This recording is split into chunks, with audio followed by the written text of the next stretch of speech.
Hello friends, welcome back to our channel maths and science trick and toys. आज આપણે જોઈશું ધોરણ 6 પ્રકરણ 5 શરીરનું હલનચલન। અગાઉના વિડીયોમાં આપણે જોયું કરોડસ્થંભની માહિતી। આજના વિડીયોમાં આપણે જોઈશું સ્કંધાષ્ઠી। સ્કંધ એટલે કે ખભો। ખભાના ભાગમાં આવેલ અષ્ઠીઓ જેને આપણે સ્કંધાષ્ઠી તરીકે ઓળખીએ છીએ।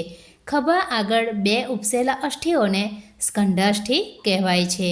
તો ખભા આગળ જે બે ઉપસેલા અષ્ઠીઓ છે જેને આપણે સ્કંધાષ્ઠી તરીકે ઓળખીએ છીએ।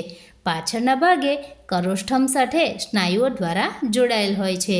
તો આ જે સ્કંધાષ્ઠી છે જે પાછળના ભાગે કરોડસ્થંભ સાથે અને સ્નાયુઓ સાથે જોડાયેલ હોય છે, જેમાં કુલ 4 હાડકાઓ હોય છે।